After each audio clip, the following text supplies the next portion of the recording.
கல்வி மேம்பாடு திட்டங்களுக்காக தமிழ்நாடு கல்வித்துறையுடன் ஒப்பந்தம் செய்ய மஇகா தயாராக உள்ளது. மஇகா துணைத் தலைவரும் தாப்பா நாடாளுமன்ற உறுப்பினருமான டத்தோஸ்ரீ எம். சரவணன் இதனை கூறினார். தமிழ்நாடு பள்ளி கல்வித்துறை அமைச்சர் அன்பில் மகேஷ் பொய்யாமொழி சிறப்பு வருகையாக மலேசியா வந்துள்ளார்.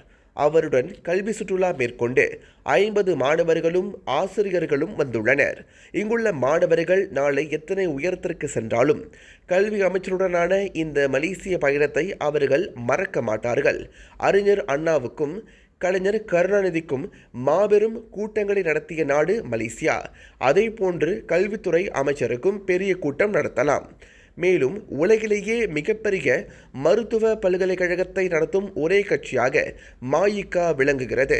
எய்ம்ஸ் பல்கலைக்கழகம் கிடா மாநிலத்தில் சிறப்பான முறையில் செயல்பட்டு வருகிறது. அடுத்த முறை அப்பல்கலைக்கழகத்திற்கும் நீங்கள் வரலாம். குறிப்பாக தமிழ்நாட்டில் உள்ள மாணவர்களையும் உயர்கல்வி பயில எய்ம்ஸ் பல்கலைக்கழகத்திற்கு அனுப்பலாம்.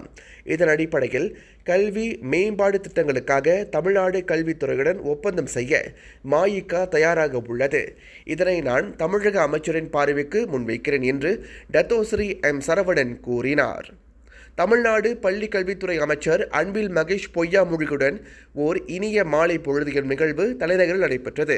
HRDCOP தலைமை இயக்குனர் டத்தோ வீரா ஷாகுல் தாவூட், மிம்காயின் தலைவர் டத்தோ PV அப்துல் ஹமீத், சிம்ஸ் இயக்கத்தின் தலைவர் டத்தோ MZ கனி, DMY குழுமத்தின் தலைவர் Dato Mohamed Yusuf, Dato Sri Akbal, சிம்ஸ் நிறுவனர் ஹாஜி புகாரி உட்பட பல முக்கிய பிரமுகர்கள் கலந்து கொண்டனர்.